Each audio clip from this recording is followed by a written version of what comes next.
This is lecture 4 in the Fire Science module of the Fire PRA class. And what I'll be doing today is going over again where we are in the syllabus, identifying what the connection is between some of these more theoretical issues that we're talking about and the actual fire conditions of interest. Then we're going to move into detailed discussions of the within the syllabus. So I'm going to point you towards the calendar and syllabus at this point. So we are, let's give that a second to come up. So this is lecture 4, and the main emphasis here is to discuss the types of flames, premixed flames specifically, in terms of details, quenching issues associated with premixed flames, and the idea of flammability. Now, last lecture we actually ended with energy conservation, so I'm a little bit behind, but we'll make sure that we cover energy, species conservation, and gas mixture issues before we really jump into the flame topics. Okay, so do desktop and then laptop. Okay, so this lecture, make sure, good. We're going to complete conservation equations.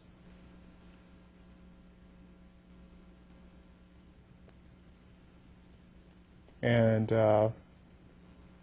detail-wise, I'd like to give an application of energy conservation.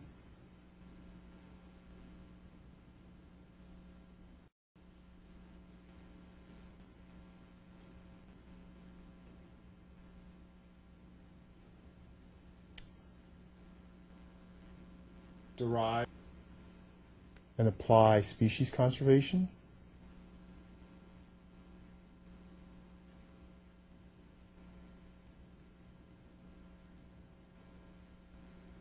And briefly discuss how momentum conservation is applied to these types of fire problems.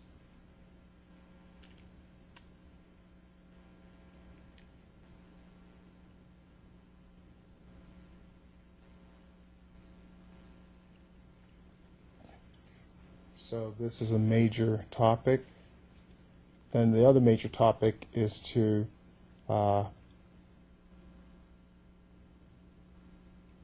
discuss in more detail than what we've done before the properties of premixed flames.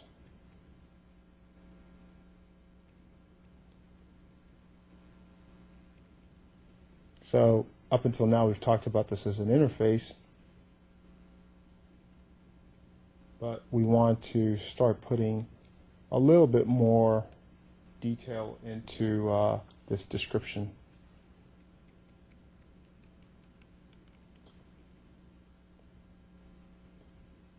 So I'll talk about the temperature profile within a premixed flame,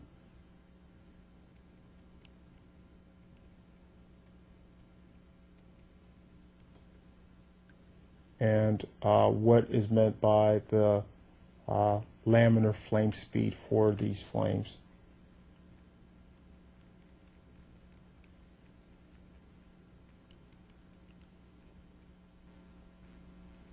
Okay.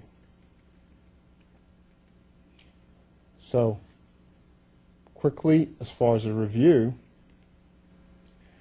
last lecture we talked about the energy equation in a steady state, steady flow condition, and we derived from the first law a way of looking at the enthalpy changes that you get in these systems. And so last lecture, our ending point was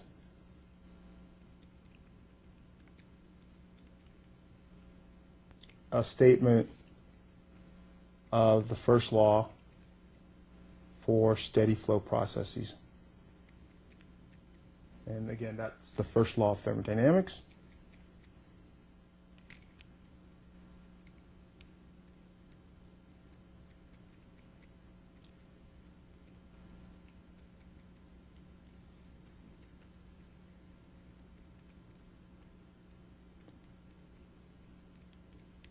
And we said that for the steady case and where it's adiabatic, so the problem that we looked at was, we said we have an adiabatic.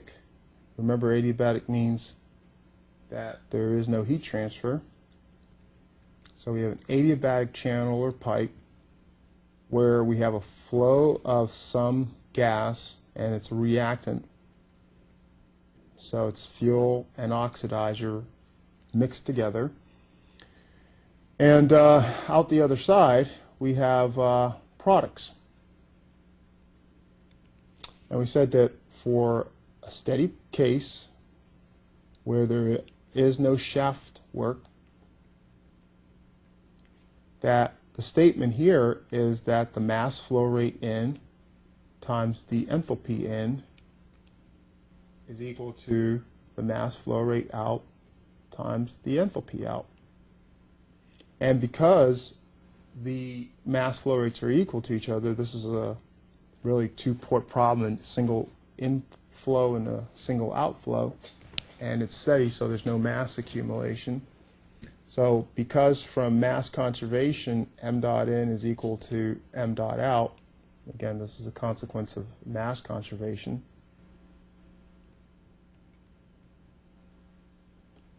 we see that this thing is considered isenthalpic, so the enthalpies are equal. So H of the reactants is equal to H of the products, as we said before, and using our definition of the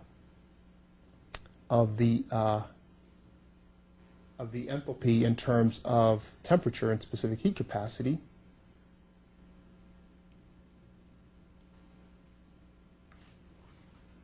and I will actually let me make this clear actually.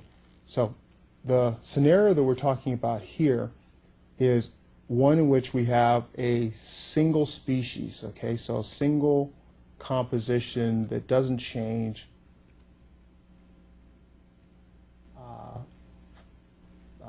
ideal gas. And there is a modification that we need to make to this to make sure that this is clear what we're doing here. So remember I said at one point that internal energy, enthalpy, that these are relative values. And so there's a reference point that has to be identified before you can talk about what particular value should be set for a particular gas or a particular fluid. So the way we do that is we talk about an enthalpy of formation. And I don't want to talk in detail about enthalpies of formation because in combustion, it's something that's an important concept. It's something that we use routinely for relatively simple systems, simple molecules, and simple species. But in fire, as we talked about, the heat release rate is much more important, and the overall enthalpy of combustion, which is oftentimes measured as compared to theoretically calculated, is more useful. But just for the purposes of completeness in terms of the discussion, it's important to recognize that in general the enthalpy, which is a function of temperature, so this is and I'm going to say it's the enthalpy of species I, so it could be the enthalpy of methane or propane or carbon dioxide or carbon monoxide. So the enthalpy of species I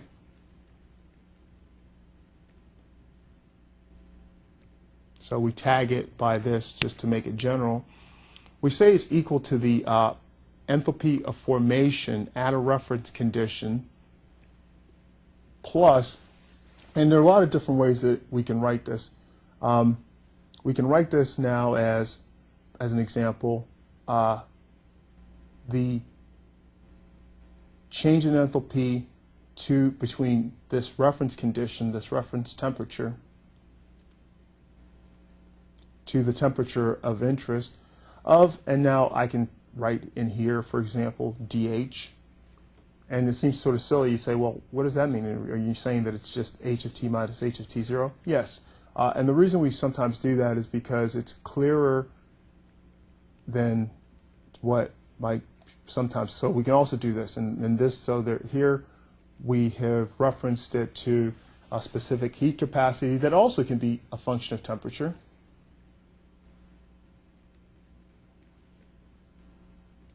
And integrated with respect to temperature. So this is that single composition ideal gas. This is sort of the more detailed, I guess, version of it. Now, for a case / approximation where we say that CP, that specific heat capacity, is constant,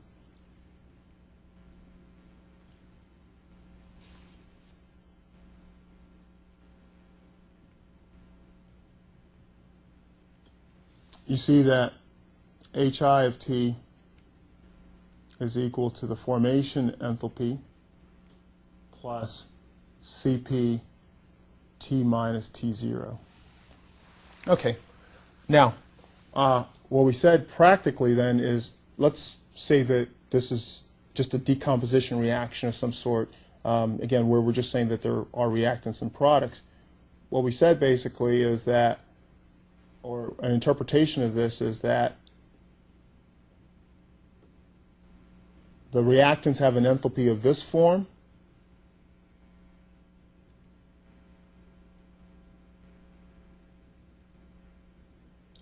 and the products have the same form. Now, this is the general T evolution for these guys. Now, the CPs might be the same or might be different. So we understand that the slopes of these things can, in general, be different. So there's no reason to expect that they're the same. Practically, for the problems that we're interested in, nitrogen is the largest constituent in both the reactant stream and the product stream. Remember, you're carrying around the same mass fraction of nitrogen in the reactant stream as you are in the product stream if we're burning something in air. So we talked about this before, and so for some reference condition, say T0, again, there's a scale change here, and so we're plotting versus T. We might be talking about H here. If this is HR and this is HP, we understand that this constant enthalpy process means that we're going from reactants at T0, for example, to products at some much larger temperature. And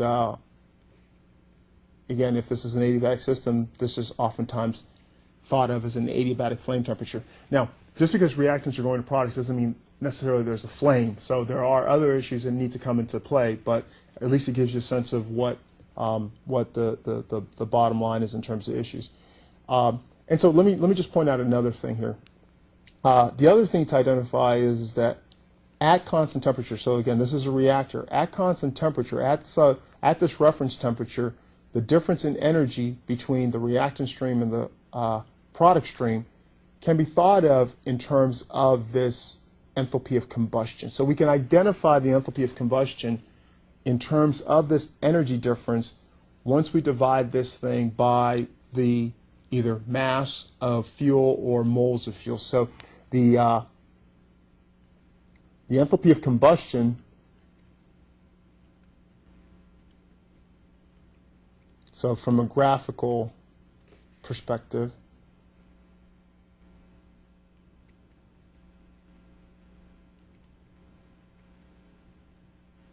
so as the energy difference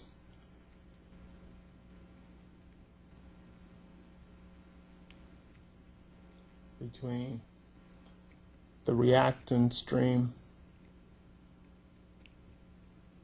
and the product stream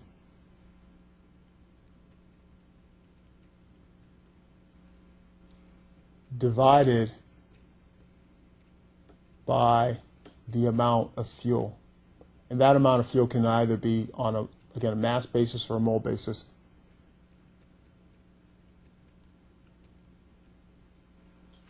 So now there's an easy way to show that really what this is that it's a difference in terms of the enthalpies of formation.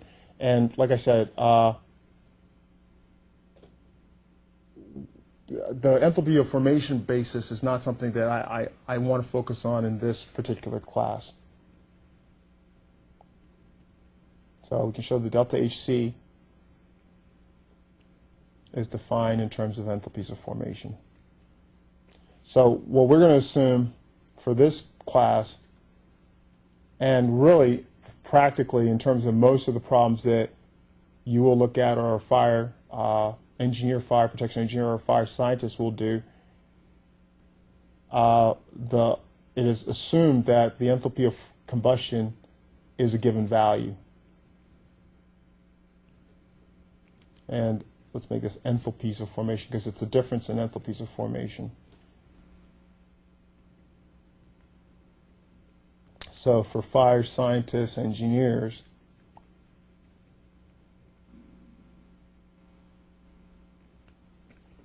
delta HC can be found for a number of substances in things like the Society of Fire Protection Engineers Handbook. And we don't have to calculate it from a more fundamental basis like enthalpies of combustion. So this is tabulated again.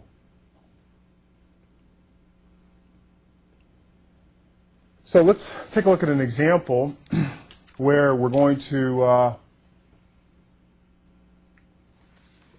evaluate the flame temperature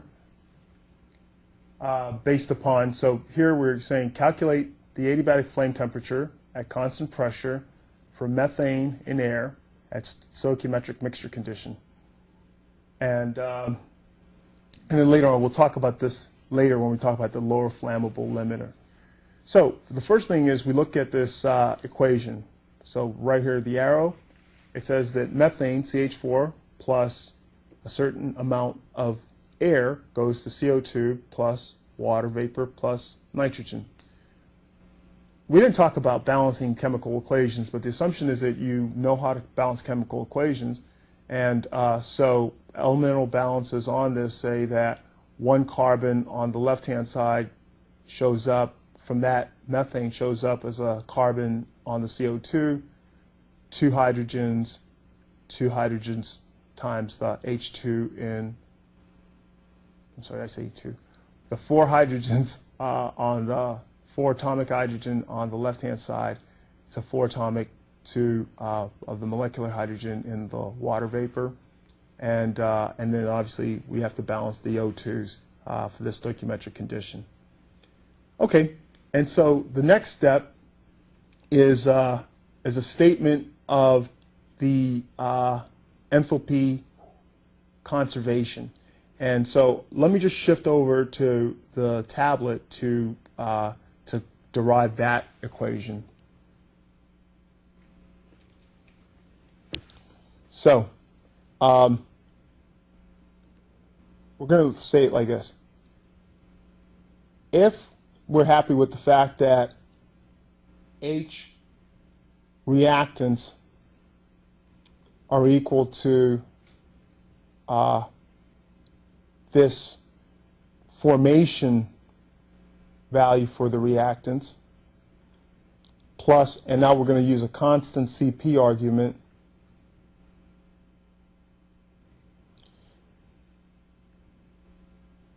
then, okay, so we're going to make the CP of the reactants, and the enthalpy of the products are defined in terms of a formation enthalpy, plus a CP of the products, T minus T reference. Then the statement of the first law, which is again HR is equal to HP, says that HFR0 plus CPR T minus T0. And what we're going to do here is also we're going to identify this T0 as T reactants, okay? And we're going to say that this is equal to H formation products plus CP products, the temperature of the products minus T0. Okay? So what you see is that we get CP. So we're going to solve, we'll get CP of the products, for example, times our T product minus CP of the products T0 minus CP of the reactants T reactants plus CP of the reactants T0 is equal to our HF reactants minus HF product.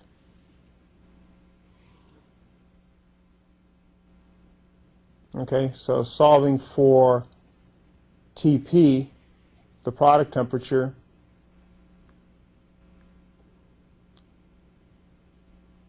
we have that the product temperature is equal to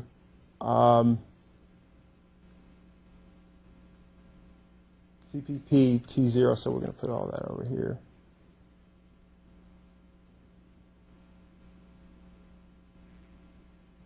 So CPP T0 minus CPR T0 plus CPR TR plus change in the heats of formation divided by CPP. So a way of simplifying this is really that this TP is equal to a reference type temperature. So TP, maybe call it N, plus this. Now, the change, I mentioned before that this can be thought of as this heat of combustion divided by CPP, okay? So what we've done is we've identified that for these simple systems, the enthalpy of because of the enthalpy equality, we can get the exit temperature simply in terms of the inlet temperature plus the heat of combustion divided by a C sub P. Okay, so switching over to the desktop, we see again that T, and this AFT is adiabatic flame temperature, but if you think about it as the product temperature, the T of the products is equal to this T0, this T inlet, plus the heat of combustion divided by this weighted, and so in this case this is the total C sub P of the system. So this is the delta HC here is the and this should be kilojoule per capital kilojoule. So so again, we can talk about this thing in terms of the enthalpy of combustion divided by the mass, really the mole weighted C sub P is what we should have here in the denominator.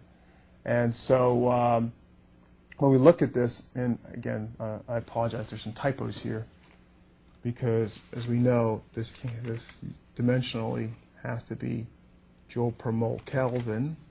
So let's just fix that as we go through here.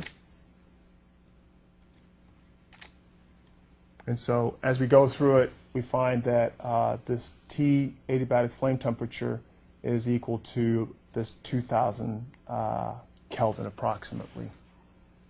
Okay, and again, this will be posted online for you.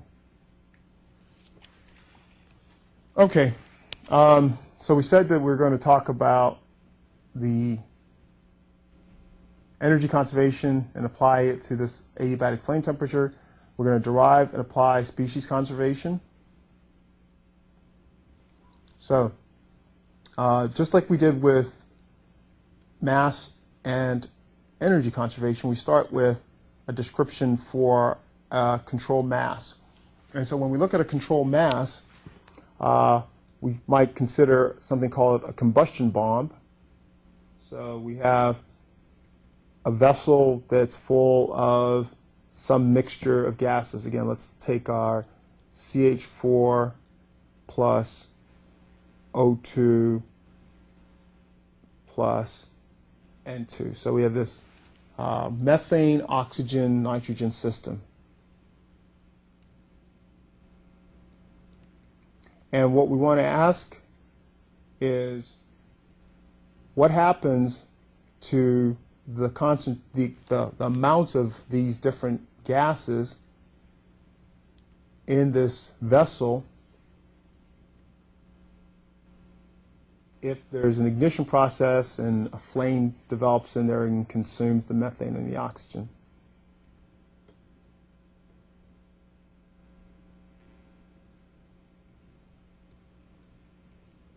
Okay, so we're going to describe the evolution. Well, in time, we understand that this flame sweeps through the system. So we have a spark ignition process that takes place, and we have burnt gases here and our reactants over here. So we have our products and our reactants. So we ignite here, a flame kernel grows, and eventually consumes this and turns all the reactants to products. If we were asking ourselves, so our control volume that we're going to look at is going to be really this vessel.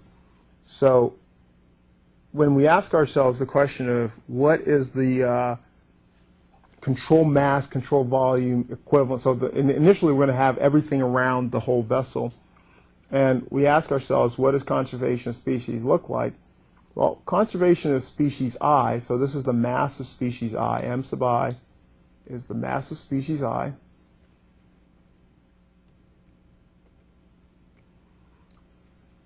In this control mass system, so there is no inflow, outflow, we're just looking at the whole vessel, is equal to the rate of production of species I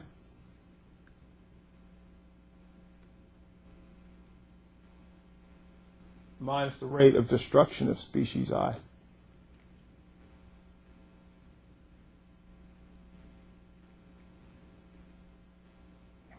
And so we can talk about this, for example, as minus the net rate of loss of species I. So minus the overall rate of destruction. Okay.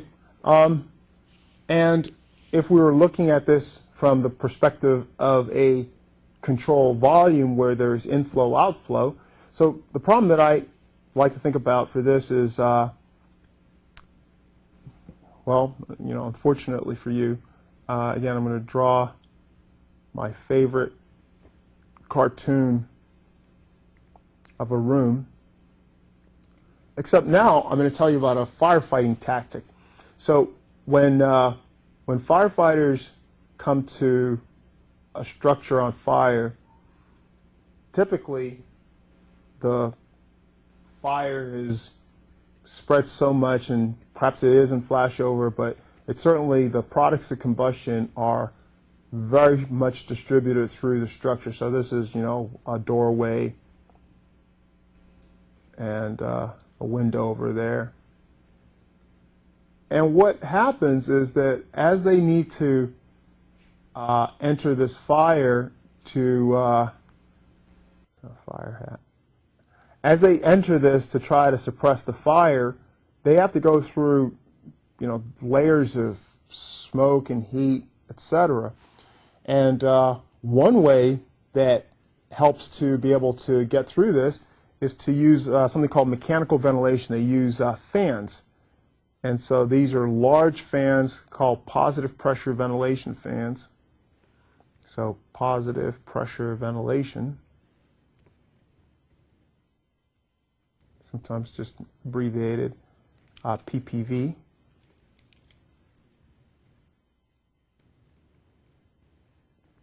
And so they use these PPV fans to try to drive out the hot products of combustion so that it's easier to enter the structure and see the fire and put it out. Now, there are all sorts of issues that they need to address as far as doing this, because these fires typically are in a state that's, again, ventilation controlled. Remember, a lot of times fires burn themselves out because there's not enough oxygen to consume all the fuel. You take a look around a classroom or a living room or a bedroom, and you think about how much fuel is contained within all the different pieces of furniture and coverings within the structure, and you realize very quickly that you need a whole lot of oxygen to be able to manage that. So the idea with these PPV fans is that you have to be careful in terms of making sure that you're not doing more damage in terms of the overall growth of the fire. And there are rules that are being developed for that, and even as part of our research. So the idea is to do something like this. Okay, well, how does mass conservation help us in terms of understanding this problem? Well, again, it says, well, let's take a look. Let's change colors on our marker here. Let's see, how do we do that? I think we change colors here.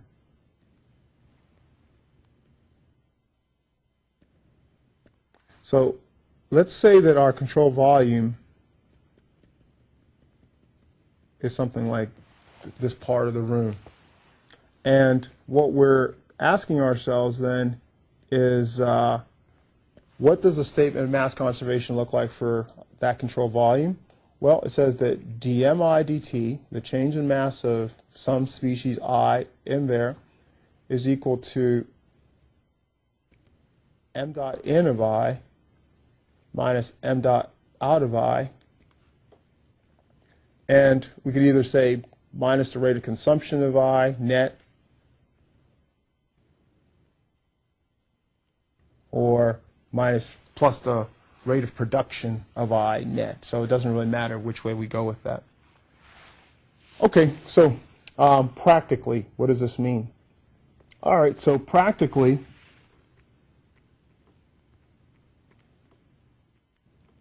so the practical case might be, what's a pollutant that, or a product of combustion that we don't really want? Well, carbon monoxide. So say CO is the thing that we're interested in. So CO is actually produced in the fire, and what we want to do, for example, is track what dmco dt is within our control volume. So within our control volume, which might be that room that we're trying to get into and put out the fire, we ask ourselves, well, what's the mass flow rate of CO coming across here? And so going into this room, so m dot CO in is equal to 0 minus m dot CO out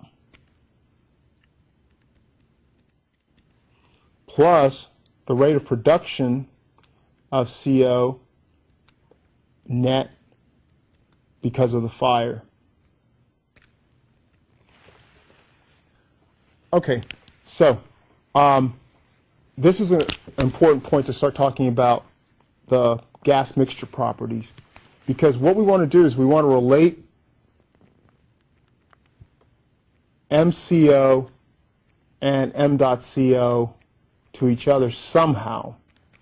And one way to do that, a convenient way to do that, is through just, again, descriptors of the so-called mass fractions and or mole fractions. So to think about this, consider how we might mathematically define MCO. So that's the mass of carbon monoxide in the room. So one way to do that is that, okay, well, if I know the density of CO within the room, then the density of CO, which again is the mass of CO per unit volume, so the mass this times the volume of this room is equal to, or the volume of the control volume is equal to the mass of CO. The mass flow rate of CO out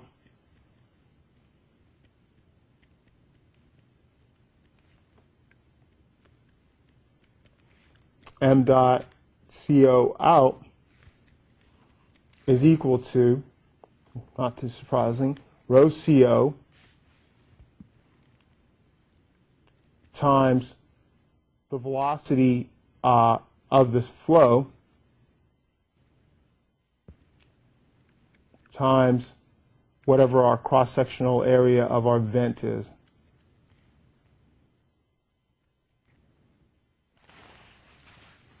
Okay, so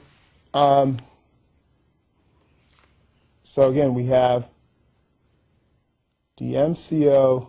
Oh, let's put it in terms of rho CO now. We have V room d rho CO dt is equal to minus rho CO UA vent plus whatever rate of production the fire is giving us. And so we have to solve, we have to solve this differential equation and identify where we are. Now, for the case where perhaps, the fire CO production rate is constant,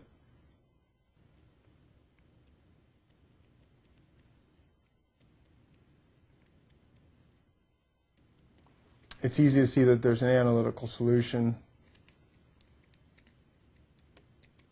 So we see that it's minus rho CO UA vent over the volume of the room plus W star over V room. One thing I want to identify is that this is a characteristic time scale for the problem. So we know that the units here are kilogram per meter cubed second, and obviously everything else has to have the same units. So if we have the density as kilogram per meter cubed, we understand that V room over that mass flow rate is a characteristic time. And what that time is it's really an air exchange time. So it's a time that it takes to, in some sense, refresh that room or purge that room. As we noted, there's a simple way of solving this. Say you called phi rho CO, and I'm going to just put this as tau CH, that characteristic time that we talked about there. And let's just even make this minus, so it's more transparent. Plus W star over V room, then d phi dt is equal to minus T sub H d rho CO dt. And we have that minus tau CH d phi dt, which is the same as d rho CO dt, is equal to phi, or phi is equal to phi 0 exponential minus t over tau ch. And as we defined phi as minus rho CO t over tau ch plus W star over V room, that this is equal to minus rho CO 0 over tau ch plus W star over V room times exponential of minus t over tau ch. So finally, you see where we are. We get that rho CO as a function of time for this problem is nothing more than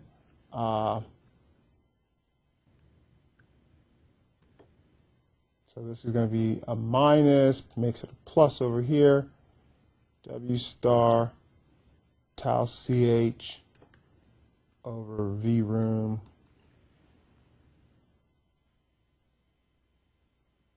plus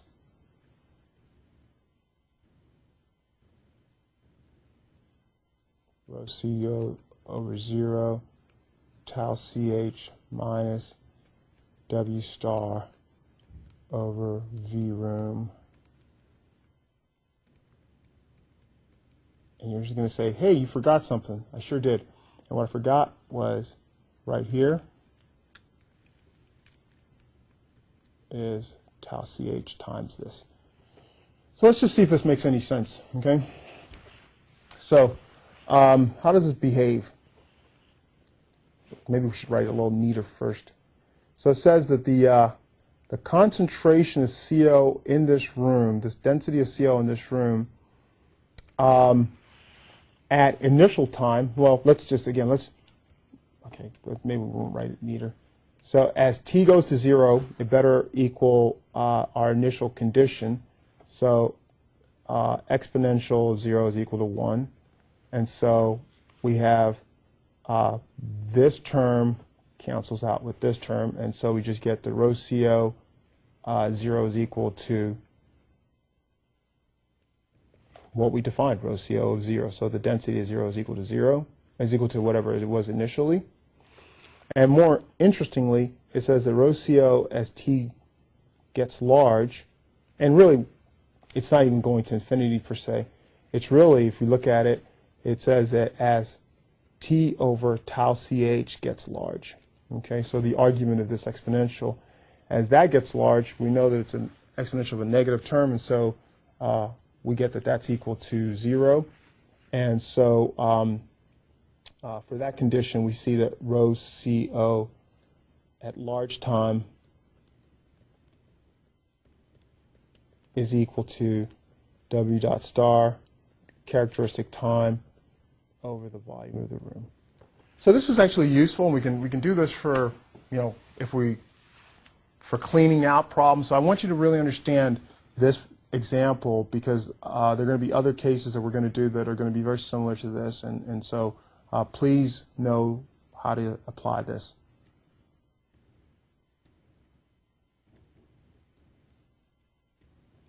Okay, so what have we done? We have talked about energy conservation, species conservation, momentum conservation. I'm going to talk more about that when we talk about numerical codes that we use for fire problems. In pretty much all the problems that we talk about, there's going to be very little in the way of momentum conservation, except when we get to plumes, and we'll deal with it there. And so now let's really talk about premixed flames. And I want to switch to the presentation to talk about premixed flames, okay? So for premixed flames, and this is again going to be available on the website. So there are, again, two types of combustion systems. This is, again, called a diffusion flame. So let's make sure that we have a ballpoint pen. This is a diffusion flame. So a candle flame is considered a diffusion type flame, where the fuel from the vaporizing and wax, paraffin, is in the core, and the oxidizer with air is on the outside. And this is a premixed flame, where they are intimately mixed. The fuel and the oxidizer are intimately mixed before combustion. So further, again, typical applications. So the spark-ignited automobile engine is a premixed flame. A stationary gas turbine power plant is a premixed flame. These are both relatively clean burning systems. And that clean burning is because of, again, the very good mixing, so the excellent mixing between the fuel and the oxidizer.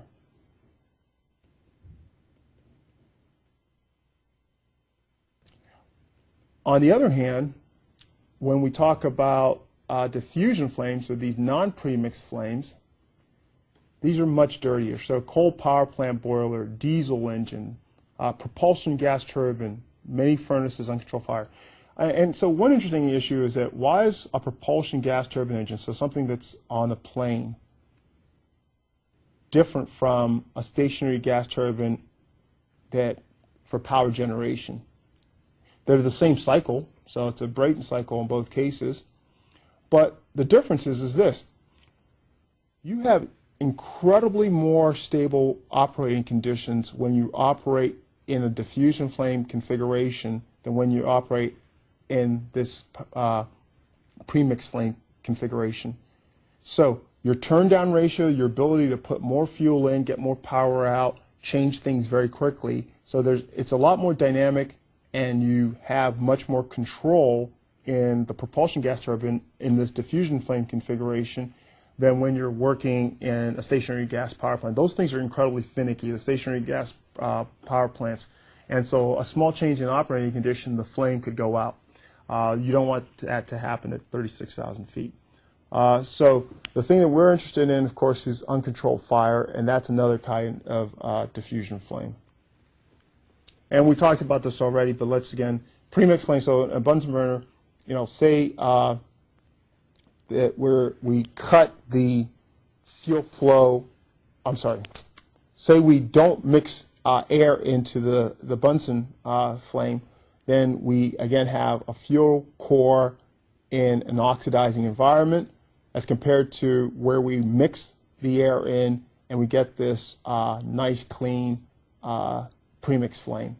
We talk about the fact that this yellow flame is because of broadband soot radiation. So that's an important consideration. In most premix flames, you don't see that blue coloring. What you see is that blue, and that's chemiluminescence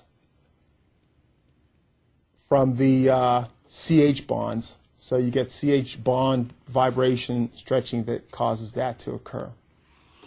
All right, so this premix flame is an unbelievably interesting mathematical system, chemical system, and it's one of the oldest constructs in combustion theory. I've talked about the fact that it can be looked at as a discontinuity or an interface, and really it's a scale-dependent issue in terms of the way that you describe the premix flame is dependent on what you want to get out of it, and it's in terms of what question you're trying to answer. So the answer is dependent on the question. So there are representations where we can idealize it as we would like to. So when you have a premix flame, for example, burning through a tube, so it's moving in this direction towards the unburned. So these are our reactants. It tends to be curved, and there are a lot of different reasons for that curvature. One of those is because there are heat losses to the walls. This is called quenching, because a flame can't burn on a cold wall because it's cold. And there's an activation energy that you have to overcome before a flame can burn.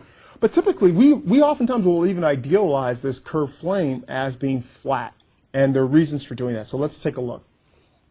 Okay, so one of the important aspects of premix flames is to understand what the laminar flame speed is. For engine applications, as an example, the reason that people want to internal combustion engine, and so if you look at a spark-ignited engine, inside the engine, in cylinder, it's a turbulent condition. But, and I'll show you this shortly, the turbulent flame speed or the turbulent burning velocity is really related to the laminar condition. And laminar condition is a fluid dynamically laminar condition where molecular diffusion is the thing that's driving the mixing processes. So it's extremely important to understand what the laminar flame speed is. People spend research careers, or certainly have spent research careers, trying to identify what the laminar flame speed is as a function of different types of mixtures. So it's a fundamental parameter in some sense of flame systems. So and so what we do really is this. If you have an ignition process, and so let's say we have a closed-end tube. So we have a tube, we filled it with fuel and air, and then on this side we have a spark igniter, so just two wires that come together, and we ignite it. So eventually this flame kernel grows to a point that it fills the channel and it starts to move. So in a laboratory frame of reference, this flame is moving at some V observed. Now, if we sit on it, we can talk about what's the velocity of this fuel and air mixture into that stationary, into that fixed frame front, and what's the velocity of these products as they come out of it. What's interesting about this then is that, we'll show this, is that this, again, is just a very simple example of using mass conservation. So in a fixed frame of reference, in a fixed frame where, oh, be careful, well, where we're fixing ourselves on the flame. So it's a flame fixed frame of reference. So say that quickly. Flame fixed frame of reference. So we're sitting on the flame. It's kind of hot, but what you get then is you get that the reactants are moving into the flame at this fundamental velocity, this S sub U, which is, again, the laminar flame speed. So we use the symbol S sub U oftentimes as the laminar flame speed. The products are moving out at this U sub B, this burnt gas velocity. And we talked about this before. Mass conservation says rho SU is equal to rho B UB. So the density of the unburnt gases, let's put the U there, the density of the unburnt gases times this laminar flame speed is equal to the density of the burnt gases times the burnt gas velocity. Not hard. The laminar flame speed is tabulated for different fuels. So CmHn is a particular hydrocarbon. As a function of stoichiometry, remember phi is the equivalence ratio, which is the fuel-air ratio divided by fuel-air stoichiometric.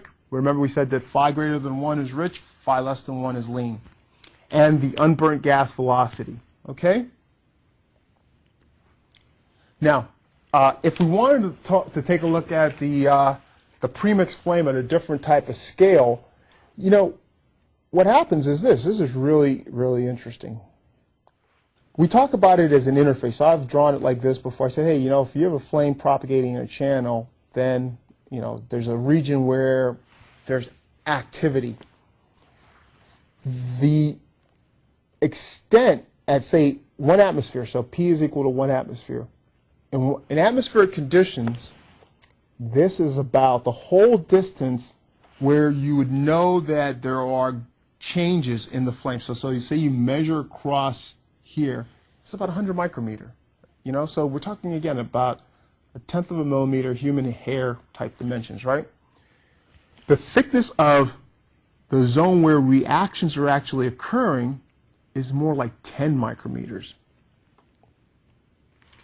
All this other stuff is, the 90 micrometer is really diffusive effects. It's heating, it's heat transfer.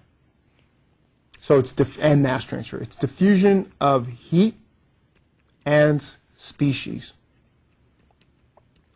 So the flame is an interface because it's so thin, but boy, there's a whole lot of interesting dynamics that occur inside of it. So when people look at flames and they talk about what the concentrations of different species are, there are all sorts of interesting variations in the overall variation that, you know, again, combustion scientists are interested in. This is just an example of how mass fractions change in the flame.